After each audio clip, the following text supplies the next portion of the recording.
ભગવાન આજનો દિવસ સારો ખુલવા દેજે. આજે જો ભાવ વધે ને તો આજના લગાવેલા બધા રૂપિયા ડબલ થઈ જશે. એક્સપર્ટે તો કહ્યું છે થશે થશે, પણ થાય તો સારું.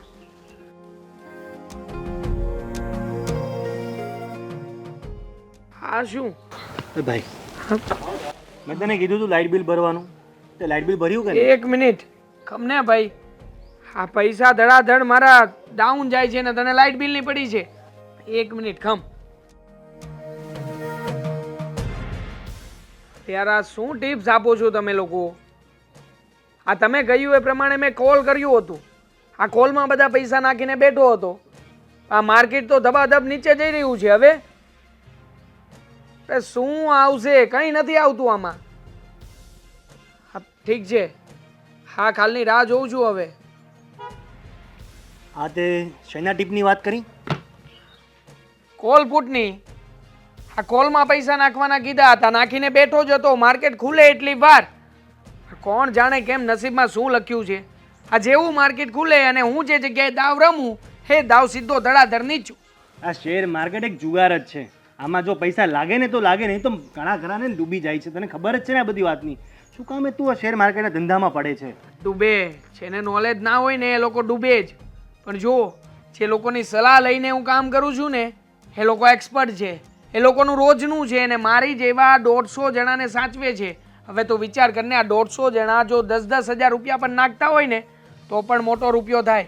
અને આટલા મોટા રૂપિયાથી ગમે ત્યારે ગમે તે માર્કેટને ક્રેશ કરી શકાય અને ગમે ત્યાંથી આગળ વધી શકાય. અને આ 150 જણાના જો અડધા પૈસા પણ ડૂબી જાય ને તો તને ખબર છે એમના ઘરે શું થશે? ખબર છે, થાય. ધંધો લઈને બેઠા હોય એ તો નુકસાની પણ થાય અને ફાયદો પણ થાય. પણ એમાં નુકસાનીનો જ વિચાર ના કરવાનો હોય, ફાયદો જોવાનો હોય. ધંધો કરતી વખતે તારે બંને બાજુ વિચારવું જોઈએ. ખાલી થોડી દર વખતે નફો જ થાય છે. અત્યારે થયું ને નુકસાન તને? હા અત્યારે નહીં, હા અઠવાડિયાથી નુકસાન થઈ રહ્યું છે. પણ છતાં અડીખમ ઊભો છું ને, કારણ કે ખોટને સહન કરવાની તાકાત છે મારામાં ને એટલે જ શેર માર્કેટનું કરું છું. આ નકર નો તારી જેમ બીજી કોઈ નાની મોટી આલતુ ફાલતુ નોકરી કરી નાખી હોત. પણ ખબર છે મને, માત્ર ને માત્ર એક દાવ જ્યારે હું મારી જિંદગીનો રમીશ અને એ દાવ જો મને લાગી ગયો ને તો આજીવન મારે પૈસા કમાવાની જરૂરત નહીં પડે. આ પૈસાને હું ઘરે બેઠા બેઠા કમાતો હોઈશ. અને આ તારા એક દાવ રમવામાં તું ઘરની બધી જવાબદારી ભૂલી જાય છે. તને ખબર છે? તને મેં 10 દિવસથી કીધું છે ને કે ભાઈ તું જા અને લાઇટ બિલ ભરી દે. લાઇટ બિલ તો તું પણ ભરી શકે ને. અને આમ પણ હા મારા પૈસા હું ઘરનું લાઇટ બિલ ભરવામાં બગાડું એના કરતાં સારું છે કે કોઈ ગ્રીન એનર્જીનો સ્ટોક ખરીદી લઉં અને એ રૂપિયા એમાં ઇન્વેસ્ટ કરીને રાખું.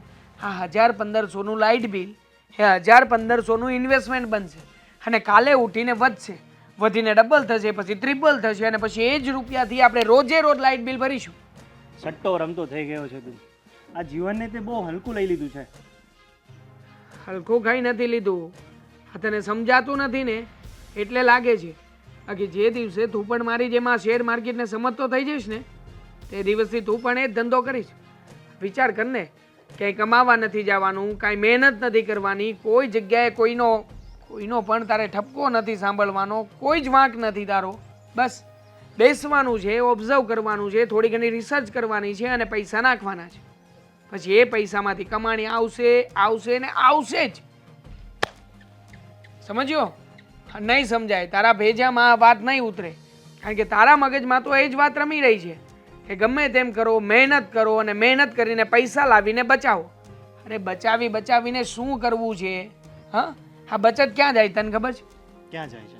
બેંકમાં. બેંકવાળા શું કરે છે? મારી જેમ શેર માર્કેટમાં પછી આવા બજારોમાં રોકાણ કરે છે, ત્યાંથી મોટો નફો મેળવે છે અને તમારી જેવા બેંકમાં બચત કરતા લોકોને નાની રકમ શેર કરે છે. હવે એમને કેટલો મોટો નફો થયો વિચાર કર ને. એમના નફાની મુક 10 વર્ષ પછી મારી પાસે પૈસા હશે ને જે લોકો શેર માર્કેટના જુગારમાં પડે છે ને એ લોકોના પૈસા આમ જ ગાયબ થઈ જશે. જુગાર નથી, સાબિત કરીને બતાવીશ ને જ્યારે સાબિત થશે ને ત્યારે તમને લોકોને જ મારી ઉપર ગર્વ થશે. જોઈ લેજો. જોઈએ છે થોડા વર્ષોમાં આપણે બંને. બા, અરે મીરે તું ડરી ગયા મને જોઈને. ડરી નથી ગયા તને જોઈને. જો અહીંયા ઠેસ આવી પડતી રહી ગઈ. જય શ્રી કૃષ્ણ. પણ તું ક્યાં ખોવાઈ ગઈ છે? તને કોઈ દી એમ ન થાય કે લાવ મારી માને ફોન કરું અને આ 2 ડગલે રહી છે પણ કોઈ દી એમ થયું કે લાવ 2 પગલે મમ્મીને મળવા જાવ? તો આ શું કરવા આવતી હતી? તમને મળવા માટે જ તો આવી હતી. હવે તમે જ મને સામે મળી ગયા તો હું શું કરું? હું મંદિરે જાતી હતી, મારે બસ. અત્યારે ભોગના દર્શન હોય ને તો મેં કીધું લાવ કરી આવું. કેવો જીવ છે તમારો! ચલાતું નથી પણ મંદિરે જવું છે. ઈશ્વરને માનીએ ને તો ઈશ્વર તો ઘરમાં પણ હોય. ભલે, પણ તોય તે આપણે એના દર્શન કરીએ ને તો વધારે સારું લાગે. પણ ઈ કે તારી તબિયત કેમ છે? બા શું કરું? જોવો ને, ઘરના કામ, ઘરની જવાબદારીઓ. એક વખત લગ્ન થઈ જાય ને પછી પૂરું. સંસારમાં એવા તો પડી જઈએ ને કે બધી મોહમાયા છૂટી જાય છે. આ જ વસ્તુ હું તને નાનપણથી સમજાવતી આવી છું કે પાર્કે ઘરે જઈશ ને પછી તને જરાય ફુરસદ નથી મળવાની. અને ઘરમાં બધાય કેમ છે બેટા? બધા મજામાં છે. કોઈને શું વાંધો હોય? વાંધો હોય તો મને એકને હોય, અને હું કોઈને કાંઈ કહું નહીં. હા, તને કેમ વાંધો પડ્યો? એ જ ને બા, તમારું ઘર આટલું નજીક છે. ઘણીવાર મારું મન થાય કે થોડી વાર બા પાસે જાઉં, મારા મનની વાતો કરું, મારા દુઃખ કહું. પણ સાસરે ગયા પછી મન મક્કમ કરવું પડે ને, તો વળી થોડી વાર રહીને ચૂપ થઈ જાઉં. પોતાની જાતને સમજાવવી પડે છે હવે તો. બીજું બોલ બેટા, આ દેવાંગ કુમારના ધંધા પાણી કેમ ચાલે છે? દેવાંગ કુમારના ધંધા પાણી એના એ જ જે પહેલાં કરતા હતા. પડ્યા હશે ક્યાં એમની શેર માર્કેટમાં, બજારમાં હોય આખો દિવસ. સવારે ઉઠે ને ત્યાંથી બપોર સુધી. સાચી વાત છે બેટા, એ જે કરે છે ને એ ખોટું કરે છે. શેર બજાર એક એવી વસ્તુ છે કે એ આવતા પૈસા દેખાય પણ એની સામે પાણીની જેમ જતા પૈસાનું કોઈ ધ્યાન જ ન આપે. અને આપણામાં કહેવત છે ને, હાર્યો જુગારી બમણું રમે. આ એક જાતનો સફેદ જુગાર છે. સાચી વાત છે તમારી, પણ શું કરું? હવે પત્ની તરીકેની મારી ફરજ છે ને એ મને એવું શીખડાવે છે કે મારો પતિ જેમ કહે ને મારે એમ જ કરવું જોઈએ. અને જો માણસાની દ્રષ્ટિએ જોવા જઈએ ને તો દેવાંગા બહુ ખોટું કરે છે. પણ એ મારી વાત ક્યારેય સમજશે નહીં, એટલે હું આ વાત ક્યારેય કરવા ઈચ્છતી જ નથી. સાચી વાત છે બેટા. અને તું એમ કહે છે કે આમ જોવા જાઓ તો એ સારું જ કરે છે, એ સારું નથી કરતા, એ ખોટું કરે છે. ને એક પત્ની તરીકે તારે એને સીધે રસ્તે લાવવાના હોય. પતિ કે એમ કરવાનું માની લીધું, પણ પતિ જો ખોટા રસ્તે જતો હોય, રસ્તો ભટકી ગયો હોય તો એને સાચે રસ્તે લાવવાનું કામ પણ તો પત્નીનું જ છે ને. વાત સાચી છે તમારી. ઠીક છે બા, જેવું લાગે ને તો હું એમને એકવાર સમજાવવાની કોશિશ કરીશ. પણ હા, હું મારા ઘરથી ઉપરવટ બીજું કંઈ નહીં કરી શકું. આઈ મીન, દેવાંગના ધંધા કરતાં વધારે અમારો સંબંધ મહત્ત્વનો છે. એ શું કામ કરે છે, પૈસા ક્યાંથી લાવે છે ને એ મહત્ત્વ નથી મારા માટે. મારા માટે મારા પતિનું મારા સાથે હોવું વધારે મહત્ત્વ છે. બધું તો બધું માને છે, પૈસા ક્યાંથી આવે છે, શું આવે છે, કયા માર્ગેથી આવે છે, ઠીક છે. પૈસા પૈસા છે, લક્ષ્મી લક્ષ્મી છે, પણ ખોટે રસ્તે જતા પતિને આપણે જોઈ તો ન શકીએ ને. અને એકવાર નહીં, તારે અનેક વાર એની સાથે રહેવું એ પડશે, સમજાવવા એ પડશે. અને બને ત્યાં સુધી એ સીધે માર્ગે આવી જાય ને એવું કંઈક વિચારવું એ પડશે. હા બા, વાત તો તમારી સાવ સાચી છે. તમે ચિંતા ન કરો, એવું હશે ને તો હું એમનાથી વાત કરી લઈશ. અને ચાલો હવે આ બધી વાતો છોડો, આજે બહુ ઝાઝા ટાઈમ પછી મા દીકરી બંને સાથે મંદિરે જઈએ. હા, ચાલ ચાલ ચાલ.